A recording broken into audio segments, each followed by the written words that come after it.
좋은 관계를 유지하려면요, 상대를 이해하는 것이 필요하죠. 그 게리 캐프만의 5가지 사랑의 언어라는 책이 있습니다. 이 책에 보면 사람마다 자기가 이렇게 사랑으로 느끼는 고유한 사랑의 언어가 있다라고 설명을 하고 있습니다. 그 5가지 언어가 어떤 것들이 있을까 보니까 첫 번째가 인정하는 말, 두 번째가 함께하는 시간, 세 번째가 선물, 네 번째가 봉사, 마지막으로 5번째가 스킨십이라는 거예요. 자, 이 5가지는 각 사람마다 다 각자가 사랑으로 느끼는 언어라는 거죠. 그래서 어떤 사람은 인정하는 말이 사랑의 언어이고요, 어떤 사람은 스킨십이 사랑의 언어인 거예요. 그러니까 내가 상대방과 잘 소통하려면 어떻게 해야 될까요? 저 사람이 사용하는 그 사랑의 언어가 뭔지를 알고 그 언어로 다가가야 된다는 것입니다. 이해가 되시죠, 여러분? 그러니까 상대방은 나는 함께하는 시간을 사랑이라고 느끼는 거예요. 그런데 나는 계속 그 사람에게 선물을 계속 공세합니다. 왜요? 나에게는 누가 나한테 선물을 내주면 나는 그걸 사랑으로 느끼니까. 그러니까 여기서 이제 모든 갈등이 이제 벌어진다라는 겁니다. 나는 당신이 어떻게 느끼든지 나는 내 기분대로 할 거야. 그래서 여자친구랑 데이트하면서요, 계속 본인이 좋아하는 뼈다귀 해장국만 시켜 먹으면 이제 데이트는 어려워지는 거죠. 우리가 젊을 때는 다 그렇게 사랑의 언어로 맞춰줍니다. 상대방이 여자친구가 뭘 좋아하는지, 뭘 기뻐하는지, 그죠? 근데 이상하게 이제 결혼하고만 나면 내 언어로 상대방에게 강요하는 일들이 벌어지는 거죠.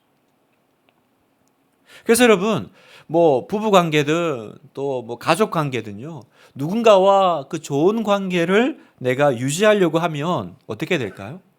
아니, 내가 이렇게 사랑하는데 왜 내 사랑을 안 받아들여? 그렇게 강요하는 것이 아니라 저 사람의 사랑의 언어가 뭘까를 알아내야 된다는 거죠. 그 사람이 뭘 좋아하고 뭘 싫어하는지 알아야 됩니다. 그래야 그 사람과 깊은 교제 가운데 들어가죠. 계속 만나는데 자기 좋아하는 얘기하고 자기 좋아하는 것대로 가면 우리 어떻게 돼요? 이 사람하고는 더 못 가겠다. 이 사람하고는 더 깊은 교제하기 쉽지 않겠네. 그런 생각 들지 않겠어요? 제가 왜 이 말씀을 드리냐면, 여러분, 하나님과의 관계도 마찬가지라는 거예요. 우리는 하나님을 믿을 뿐만 아니라 하나님과의 깊은 교제 속으로 들어가기를 원합니다. 우리 어제 주일 말씀 통해서도 다시 배웠지만, 단지 교회 다니는 사람, 그냥 성경을 아는 사람, 교리적으로 하나님을 믿는 사람은요, 본인은 믿음이 있다고 하지만 아무 힘이 없습니다. 살아계신 하나님과 그 깊은 사귐, 교제가 있는 사람이 힘이 있는 거죠. 사도 요한은 이 하나님과의 사귐이, 교제가 가능하다라는 것을 말하기 위해서 요한 1서를 기록했다라고 설명했습니다. 3절을 보니까 같이 한번 읽겠습니다. 시작. 우리가 보고 들은 바를 너희에게도 전함은 너희로 우리와 사귐이 있게 하려 함이니 우리의 사귐은 아버지와 그의 아들 예수 그리스도와 더불어 누림이라. 네, 우리의 사귐은 아버지와 그의 아들 예수 그리스도와 더불어 누림이라. 사귐이 있게 하려 함이니 이 사귐이 가능하고 이 사귐 가운데로 들어오라고 그 사도 요한이 본인이 느꼈던 그 친밀한 관계 속으로 우리를 초대하고 있는 거죠. 자, 그러면 어떻게 하면 그 주님과의 깊은 관계 속으로 들어갈 수 있을까? 주님은 어떤 분이실까? 우리는 어떤 언어로 주님과 교제하고 대화해야 되는 걸까요? 오늘 우리가 읽은 본문은 그 내용을 우리에게 알려주고 계십니다. 자, 5절을 보니까 우리가 그에게서 듣고 너희에게 전하는 소식은 이것이니 곧 하나님은 빛이시라.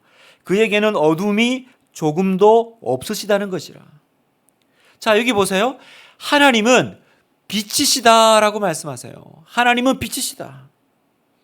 여러분, 하나님이 빛이시다라고 하실 때 그 안에 담긴 의미는 무엇일까요? 여러분, 빛 그러면 뭐가 생각나세요? 왜 하나님이 빛이시다라고 말씀을 하셨을까요? 우리가 빛 그러면 첫 번째 떠오르는 건요, 빛은요, 비추는 거죠. 자신을 드러내는 것입니다. 빛은 그 자체로 장엄하고 찬란하죠. 밝게 빛나죠. 그래서 하나님이 빛이시다라는 말은요, 하나님은 말씀을 통해서 세상에 자기를 드러내신다는 거예요. 그래서 우리가 계시라는 표현을 쓰죠. 드러낸다는 뜻이죠. 계시.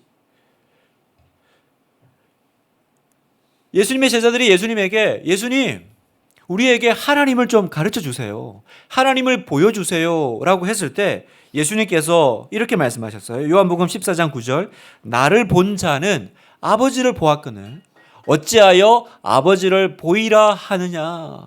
무슨 말이에요? 하나님은 말씀을 통해서 자신을 드러내시고 보여주실 뿐만 아니라 또 누구를 통해서? 예수님 그 아들 예수 그리스도를 통해서 자신을 우리에게 보여주십니다. 그러니까 여러분 하나님은 빛이시다라는 말 속에는 뭐가 있어요? 하나님은 자기를 우리에게 보여주시고 드러내신다는 거예요. 이런 의미가 있다고 하면 또 다른 한편으로는요. 빛은 자기를 드러낼 뿐만 아니라 또 다른 무엇인가 대상을 물체를 드러내고 비추죠. 빛은 어두움에 숨은 것을 다 드러냅니다. 그래서 우리가 깜깜한 방에 가서 스위치를 탁 끄면 그 안에 그전에 보이지 않던 것들이 다 드러나죠. 그래서 여러분 빛이 있는 곳에 진리는 무엇입니까?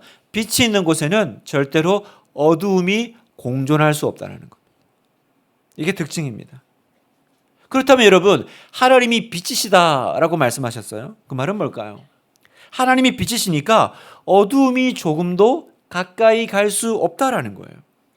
빛 대신 하나님은 그 본질상 그 성품상 어둠을 밀어내시고요. 거룩하지 않은 것들을 거부하세요. 하나님은 빛이시고 거룩하시기 때문에 가까이 오는 것을 향해서 거룩하라고 요구하시는 분이라는 겁니다. 베드로전서 1장 16절 기록되었으되 내가 거룩하니 너희도 거룩할지어다. 이 말씀이 무슨 말씀입니까? 하나님은 빛이시다라는 거예요. 빛과 어두움이 어떻게 공존하겠어요? 그러니까 하나님께 가까이 오고자 하는 사람은 어떻게 해요? 어두움의 문제를 해결해야 된다는 겁니다. 그래서 오늘 사도 요한은 우리에게 하나님과 깊은 교제로 들어가기를 원해. 하나님과 깊은 사귐을 만나기를 원하니 그러면 어떻게 해야 될까? 자, 7절입니다. 같이 한번 읽겠습니다. 시작. 그가 빛 가운데 계신 것 같이 우리도 빛 가운데 행하면 우리가 서로 사귐이 있고. 자, 어떻게 한다고요? 우리가 빛 가운데 행하면 하나님이 빛이시니까 내가 빛 가운데 행하면 우리는 사귐이 일어날 거라는 거예요. 반대로요. 내가 하나님과 교제한다고 하면서 여전히 어두운 삶을 살면 그죠? 그 자체는요. 말이 안 되는 모순이라는 거예요. 이건 거짓말이라는 거죠. 그래서 6절에 보면 만일 우리가 하나님과 사귐이 있다 하고 어둠에 행하면 거짓말을 하고 진리를 행하지 아니함이거니와. 여러분 무슨 말인지 이해되시죠? 지금 이 사도 요한이 이 빛 대신 하나님 그리고 하나님과 교제하기를 원해? 그러면 너희도 빛 가운데 행하라라고 말씀하시는 이 시대적인 그 배경이 있습니다. 왜 6절의 말씀을 사도 요한이 오늘 우리에게 하고 있냐면 그 당시 교회의 그 미혹 중에 하나가 뭐냐면 이 영지주의라고 하는 이단이에요. 영지주의가 뭐냐면 말 그대로 영지, 영적인 지식만을 중요하게 여기는 거예요. 영적인 지식만을 중요하게 여기니까 몸은 뭐냐? 몸은 그냥 이 영을 담는 껍데기에 불과하다라는 것입니다. 그러니까 영지주의자들은 어떻게 했냐면 영은 거룩한 거고 몸은 별로 중요하지 않은 거예요. 그러니까 영이 중요하니까 영만 살아있으면 몸은 어떤 걸 해도 괜찮다는 거예요. 특히나 뭐 어떤 신비로운 체험을 하잖아요. 그래가지고 내가 어떤 하나님에 대한 영지, 영적인 지식, 초자연적인 어떤 체험, 지식을 얻게 되면 그러면 그 사람은 너무 거룩해졌기 때문에 몸이 어떤 짓을 해도 그건 네 영과 아무 상관이 없어. 별개의 것이야. 이렇게 이해를 했다라는 거예요. 여러분 보세요. 지금 우리 주변에 보는 대부분의 이단이요. 사실은 이 성경 요한일서에 나오는 이 영지주의의 사실은 그 계열을 따르고 있습니다. 기성교회는 모르는 우리만 아는 어떤 영적인 특별한 지식이 있어. 여러분 어디서 많이 들어본 문구 아닙니까? 신천지가 하는 얘기죠. 기성교회는 이거 몰라. 우리만 알아. 실상, 실체, 그죠? 실체가 뭐예요? 영적인 지식인 거죠. 계시록을 우리만 풀 수 있어. 어디서 많이 들어본 거죠. 바로 이 영지주의 이단의 그 계열에 있는 것입니다. 영적인 깨달음을 얻었어? 그러면 이제 몸으로는 어떻게 해도 돼. 몸으로 어떻게 해도 돼. 여러분, 이게 대표적인 이단이 뭡니까? 구원파예요. 구원파. 그 세월호 사건 기억나시죠? 내가 영적으로 구원받았으니까 이제 내가 죄 짓고 하는 것들은 뭐 큰 문제는 없어. 여러분, 이 영지주의를 잘 보면요. 우리가 지금 부딪히고 있는 이 동성애 문제도 사실은 따지고 보면 그 계열에 있어요. 동성애 문제는 뭐예요? 내 속에 내가 어떻게 느끼느냐가 중요하지 몸은 상관이 없죠. 몸은 내 영을 그냥 안고 있는 껍데기일 뿐이에요. 내가 뭐 남성의 몸을 껍데기를 입고 있든 여성의 몸을 입고 있든 중요한 건 내 속에 뭐라고 느끼느냐. 동성애도 사실은 그 영지주의적인 그 마인드가 그대로 들어가 있는 거예요. 자, 이 영지주의가 교회 안에 들어왔어요. 그랬더니 어떻게 됐냐? 예상이 되시죠? 성도들이요, 죄 짓는 것을 대수롭지 않게 여기기 시작했습니다. 그러니까 신앙 따로 생활 따로 이렇게 되는 거예요. 나 하나님께 구원받았어. 그러니까 몸이 좀 나쁜 짓 해도 상관은 없어. 죄를 범해도 눈물을 흘리고 회개할 생각조차를 안 하는 것입니다. 아, 몸이 그런 거지 내가 그런 거 아니잖아. 영적으로만 깨끗하면 되지. 영적으로 깨끗하면 되지. 이런 식으로 생각하는 거예요. 여러분 이 이야기가 비단 그 당시의 그 사도 요한의 시대에만 적용되는 문제일까요? 오늘날 여러분 교회 안에는 이게 없을까요? 오늘날 저와 여러분 안에는 이 현대판 영지주의가 없을까요? 여러분, 현대판 영지주의가 뭔지 아세요? 신앙생활은 신앙생활이고 사회생활은 사회생활이지. 이렇게 보는 마음이 바로 현대판 영지주의라는 거예요. 아, 사회생활하면서 어떻게 믿음으로만 사나? 요즘 죄 안 짓는 사람 누가 있나? 믿기만 하면 구원받는데 누구나 죄 짓지 않아?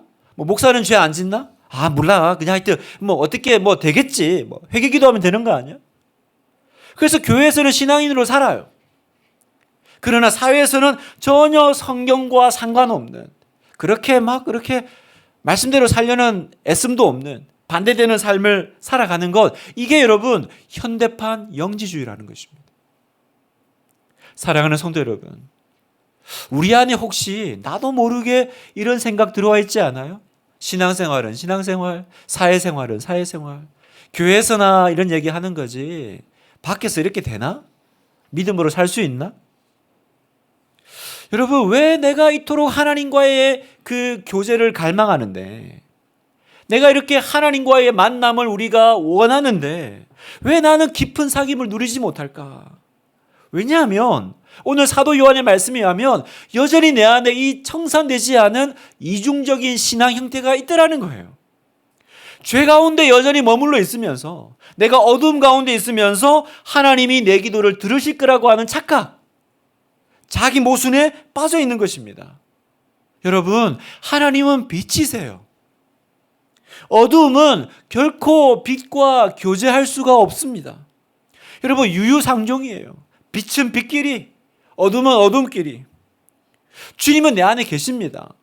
주님은 여기 계세요. 저기 하늘에 계신 게 아니라 계셔요. 그러나 내가 어둠 가운데 있으면 그분은 언제나 이 뿌연 안개 가운데 계신 것처럼 보이지가 않는 거예요. 그러니까 어떻게 됩니까? 점점 신앙생활은 오래 하지만 시간이 지나면서 구원의 감격은 사라지고 기쁨이 없는 습관적인 신앙생활을 하게 됩니다. 오늘 이 아침에 이 특세의 첫날을 열면서요, 주님 앞에 기도하기를 원해요. 주님, 내 삶 가운데 교묘하게 숨어있는 이 어두움을 끊어내 주시옵소서. 하나님, 내 안에 있는 모든 어두움들이 주님 앞에서 해결되기를 원합니다. 하나님, 내 안에 어떤 어둠이 있습니까? 어떤 어두운 모습이 있습니까? 제가 깨닫게 해주세요. 보게 해주세요. 그리고 벗어버리게 해주세요. 이렇게 기도하는 여러분 되시기를 축복합니다. 그러면 여러분, 우리가 이 하나님은 빛이시니까 우리가 빛 가운데 살아야 되는데, 여러분, 빛 가운데 산다는 것은 구체적으로 어떻게 사는 것입니까? 우리는 빛 가운데 사는 것은 결코 죄를 안 짓고 사는 삶이다라고 쉽게 생각합니다. 아주 틀린 말은 아니에요. 그러나 정확한 말도 아닙니다. 여러분, 만약에 우리가 빛 가운데 사는 것이 죄를 전혀 안 짓고 사는 거라면요, 7절의 말씀은 이제 모순이 돼요. 충돌이 일어납니다. 자, 7절을 한번 다시 한번 같이 읽겠습니다. 시작. 그가 빛 가운데 계신 것 같이 우리도 빛 가운데 행하면 우리가 서로 사귐이 있고 그 아들 예수의 피가 우리를 모든 죄에서 깨끗하게 하실 것이요. 자, 이 말씀을 잘 보세요. 빛 가운데 사는 것이 죄를 안 짓고 사는 것이다. 만약 이렇게 된다면 예수님의 피가 해결해 줄 죄가 어디 있겠습니까? 그럴 수는 없죠. 그러니까 여러분, 빛 가운데 산다는 말은 죄 안 짓고 사는 삶이 아니에요. 그럼 뭐죠, 목사님? 여러분, 빛 가운데 사는 삶은 나의 허물과 죄가 없다라는 것이 아니라 그걸 드러내는 삶이라는 거예요. 뭐라고요? 죄와 허물을, 내 삶을 드러내는 삶입니다. 여러분, 어둠 속에 있는 사람하고 빛 가운데 있는 사람의 차이는 뭐냐? 죄를 지었냐 안 지었냐의 차이가 아닙니다. 나의 허물과 나의 삶을 드러내느냐 아니면 감추고 숨어버리느냐의 차이라는 거예요. 여러분, 8절에 보면 어두운 데 사는 사람은요, 자신이 죄가 없다라고 생각하며 사는 사람입니다. 8절, 만일 우리가 죄가 없다고 말하면 스스로 속이고 또 진리가 우리 속에 있지 아니할 것이요. 반대로요, 그럼 빛 가운데 행하는 사람은 어떤 사람입니까? 빛 가운데 사는 사람은요, 9절 같이 한번 읽겠습니다. 시작. 만일 우리가 우리의 죄를 자백하면 그는 미쁘시고 의로우사 우리 죄를 사하시며 우리를 모든 불의에서 깨끗하게 하실 것이요. 빛 가운데 사는 사람, 행하는 사람 어떤 사람이라고요? 죄를 지을 때마다 솔직하게 그것을 자백하는 사람, 고백하는 사람이 빛 가운데 사는 사람이라는 거예요. 여러분, 하나님은 빛이십니다. 우리가 햇볕을 쬐려면 햇볕 가운데로 나아가야 되죠. 여러분, 하나님과 사귀려면요, 빛 대신 하나님 앞으로 나아가야 됩니다. 그러면 여러분, 빛 가운데로 나가면 어떻게 돼요? 다 드러나잖아요. 다 보이잖아요. 여러분, 내가 빛 대신 하나님께 나아가면요, 내 죄가 드러날 수밖에 없어요. 그래서 하나님과 그 관계가 친밀한 사람은 하나님께 나아갈 때마다 어떤 고백을 해요? 하나님, 제가 죄인입니다. 하나님, 저를 용서해 주세요. 회개하며 자백하고 드러내는 삶을 살 수밖에 없는 거예요. 여러분, 성경에 보면 제가 여러분 말씀을 드리고 설명을 드렸던 그 바리새인과 그 세리가 기도할 때 도대체 주님은 무슨 근거로 세리를 더 어렵다고 하셨습니까? 세상 사람들 눈으로 보면 바리새인이 훨씬 어려워요. 바리새인은 말씀대로 살려고 노력하는 사람이고요. 세리는 그 당시 남의 돈을 갈취하는 도둑놈이에요. 오죽했으면 거지도 세리가 주는 돈을 안 받았다라고 할 정도였으니까 얼마나 죄인 취급당하는 사람이었는지 몰라요. 그런데 왜 바리새인이 죄인입니까? 왜냐하면 바리새인의 기도 속에는 조금도 자신이 잘못했다라는 고백이 1도 없어요. 1도 없어요. 자, 누가복음 18장 11절, 바리새인이 서서 따로 기도하여 이르되 하나님이여, 나는 다른 사람들 곧 토색, 불의, 간음을 하는 자들과 같이 아니하고 이 세리와도 같이 아니함을 감사하나이다. 나는 일에 2번씩 금식하고 또 소득의 11조를 드리나이다. 여러분, 바리새인은 자기가 지은 죄를 1절 말하지 않습니다. 죄 없는 척합니다. 완전히 숨겨요. 반면에 세리는 자신이 잘했다는 얘기를 1도 하지 않아요. 잘한 일이 없었을까요? 있었을 거예요. 그러나 1도 얘기하지 않습니다. 오로지 나는 죄인입니다라는 고백밖에 없어요. 13절 봅시다. 세리는 멀리 서서 감히 눈을 들어 하늘을 쳐다보지도 못하고 다만 가슴을 치며 이르되 하나님이여, 불쌍히 여기소서, 나는 죄인이로소이다. 성도 여러분, 두 사람 중에 보세요. 누가 지금 빛 가운데 있고 누가 어둠 가운데 삽니까?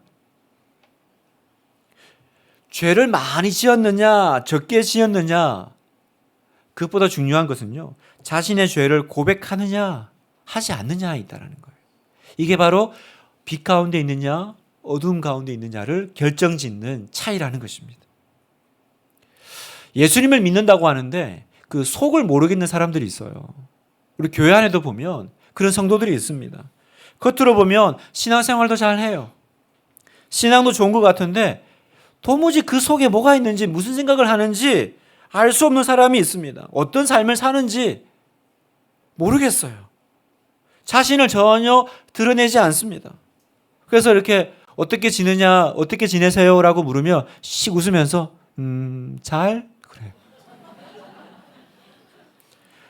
요즘 뭐 기도하고 계세요? 기도 제목 물으면 건강? 자기 얘기를 하지 않아요. 자기 속 얘기를 하지 않아요. 순자님이 만나자 그러면 자꾸 피합니다. 그러니까 성도들과 관계하면서도 관계가 깊어지지 않습니다. 한계가 있어요. 어느 선까지만 딱 허락하고 더 이상 들어오는 것을 허락하지 않아요. 다른 사람이 나에 대해서 알면 큰일 난다고 생각합니다. 사실은 다른 사람이 알면 큰일 날 것들을 가지고 살아가요. 그러니까 예수를 믿어도 항상 불안합니다. 제일 불안한 건 뭔지 아세요? 나중에 하나님 앞에 섰을 때가 제일 두려울 일이에요. 성도 여러분, 언제까지 이렇게 살겠습니까? 이것은 여러분 빛 가운데 사는 삶이 아닙니다. 그러니까 기쁨이 없죠. 기쁨이 없죠. 여러분 지금 죄를 많이 지었냐, 적게 지었냐, 이걸 지금 주님께서 묻고 계신 게 아니에요. 하나님 우리가 죄를 많이 지었냐, 적게 지었냐를 따지는 것이 아니라 얼마나 솔직하게 우리의 죄를 고백하느냐, 드러내느냐, 여기에 관심을 두세요. 그리고 하나님은 우리에게 다른 거 요구하지 않으세요. 그 죄를 고백하라는 것입니다. 고백하라는 거예요. 여러분, 나에 대해서 주변 사람들이 잘 알고 있습니까? 나의 삶은 하나님과 사람들 앞에 투명합니까? 아니면 겹겹이 쌓여가지고 도대체 무슨 생각을 하고 사는지, 무슨 기도 제목이 있는지. 정말 내가 교제를 원합니까? 그러면 나를 드러내는 것이 필요해요. 빛 대신 하나님과 교제를 원하세요? 그러면 그 빛 대신 하나님 앞에 나아가서 나의 허물과 삶과 죄를 드러내야 돼요. 여러분 기억하세요. 빛 가운데 거한다라는 건 죄를 안 짓는 삶이 아닙니다. 죄를 고백하는 삶이라는 거예요. 그러면 우리가 이 죄를 고백하면 어떻게 하십니까? 하나님은 몇 번이라도 그 죄를 용서하신다고 말씀하세요. 4절에 보니까 사도 요한은요, 이 글을 쓰는 목적이 우리 서로의 기쁨이 넘치게 하려고. 여러분, 내가 내 죄를 드러내는데 왜 그게 기쁜 일이죠? 왜냐하면 드러내고 고백할 때마다 예수님의 보혈이 나의 모든 죄를 깨끗하게 해주시기 때문입니다. 여러분, 아멘이세요? 주님의 보혈이 고백할 때마다 우리를 깨끗하고 정결하게 하신다는 거예요. 9절 말씀, 만일 우리가 우리 죄를 자백하면 그는 미쁘시고 의로우사 우리 죄를 사하시며 우리를 모든 불의에서 깨끗하게 하실 것이요. 깨끗하게 하신대요. 우리가 죄를 범할 때마다 용서해 주시는데 조건은 단 하나, 뭐예요? 드러내고, 그 다음 뭐예요? 우리가 우리 죄를 자백하면. 여러분 여기서 자백이 뭡니까? 여러분 자백은요, 단지 그냥 제가 잘못했습니다, 제가 죄인이죠, 그냥 이렇게 말하는 게 아니에요. 그냥 조금 이렇게 내가 잘못한 거 인정하고 한 2, 3일 가슴 아파하다가 잊어버리는 게 자백이 아니에요. 여기서 말하는 자백은 뭐냐면, 하나님 하여튼 모르겠지만 제가 죄인입니다, 용서해 주세요, 이렇게 기도하는 게 아니라 구체적으로 내가 무엇을 어떻게 잘못했는지를 내가 직시하는 거예요. 여러분 직시하는 거예요. 주님, 내가 누구를 보고 나쁜 생각을 품었습니다. 내가 음란한 생각을 품었습니다. 좋지 않은 미워하는 생각을 품었습니다. 용서해 주세요. 솔직하게 내어놓고 하나님 앞에 인정하는 것이 자백입니다. 그 아픈 마음 드러내면 아프죠. 그러나 그걸 토해내는 그 직고가 직접 고하는 것이 바로 자백이라는 거예요. 여러분 이게 자백입니다. 만일 우리가 자백하면 어떻게 하신다고요? 그때마다 몇 번이든 하나님은 용서하신대요. 여러분 여기 하나님의 은혜가 있어요. 제한이 없다라는 거예요. 몇 번이든 죄를 범하면 미안하다고 생각하지 말고 체면 차리지 말고 몇 번이든 나와서 직고하면 용서하신대요. 여러분 얼마나 기가 막히는 말씀이세요. 여러분 만약에 우리가 사랑하지 못하는 게 죄라면 우리는 하루에 몇 번 용서받아야 될까요? 그런데 하나님이 만약에 수를 세워가지고 내가 몇 번까지만 용서할 거야, 잘 기억해, 이러면요, 오늘 읽은 우리 이 본문은 우리와 상관없는 말씀이에요. 왜요? 우리는 분명히 그 횟수 넘길 거니까. 여러분 한번 생각해 보세요. 딱 그 횟수를 정해놓고 내 죄를 용서하시는 하나님. 여러분 우리가 그 자녀들의 잘못을 이렇게 용서해 줄 때요, 한두 번은 용서해 줍니다. 그런데 만약에 부모님이 너 한 번만 더 잘못하면 그때는 너 죽고 나 죽는 거야, 이러면 어떤 일이 벌어질까? 그러면 이제 자녀가 똑같은 죄를 한 번 더 범하면요, 돌아올 데가 없어요. 돌아올 아버지 품이 없어요. 그러니까 이제 가출하는 거예요. 여러분, 왜 하나님은 몇 번이나 제한 없이 자백하고 고백하면 용서해 주세요? 이유는 하나입니다. 나를 품으시기 위해서. 내가 돌아갈 자리가 되시기 위해서. 주님은 오늘 이 말씀을 통해서 우리에게 말씀하세요. 너는 언제든지 돌아올 곳이 있단다. 너는 언제든지 돌아올 곳이 있단다. 하나님이 무한한 용서가 우리를 살게 하시는 거예요. 성도 여러분, 저와 여러분 얼마나 그동안 많은 죄를 지었습니까? 저만 해도요, 제가 이렇게 오늘 이 자리에 올라와서 설교할 수 있는 이유는요, 오늘 이 말씀 때문입니다. 내가 직고하면, 자백하면 제한 없이 용서하고 받아주신다고 하시는 그 하나님의 긍휼 때문에, 숫자를 제한하지 않고 무조건 자백하면 용서해 주신다는 이 말씀이 얼마나 이 아침에 우리를 감격스럽게 하고 감동스럽게 하는지 몰라요. 이런 말씀을 마무리하면서요, 여러분, 아담이 타락했을 때 하나님이 아담을 부르시죠. 뭐라고 했어요? 아담아, 아담아, 네가 어디 있느냐. 여러분, 하나님은 아담이 선악과 따먹은 것도 아시고 어디 있는 것도 아셔요. 그죠? 아시는데 왜 아담아, 아담아, 네가 어디 있느냐. 그 장면 생각해 보면요, 참 눈물겨워요. 하나님이 이제 에덴 동산에 와서 아담을 찾는 거예요. 사실은 찾는 척 하시는 거죠. 여기 숨어 있어요. 근데 딴 데 보시면서 아담 어디 있지? 아담아, 아담아. 봤어요. 근데 눈 안 마주치고 아담아, 아담아. 그때 여러분, 아담이 그 나와서 하나님이 왜 아시면서 아담아, 아담아 하셨어요? 잘못을 회개하고 드러내기를 기다리셨던 거죠. 그때 아담이 하나님, 제가 잘못했습니다. 제가 선악과를 따먹었습니다. 그랬더라면 하나님 용서해 주셨을 거예요. 근데 성경에 보면 아담이 어디에도 자기가 회개했다라는 말이 없어요. 하와에게도 물었습니다. 하와도 뱀이 먹게 했다고.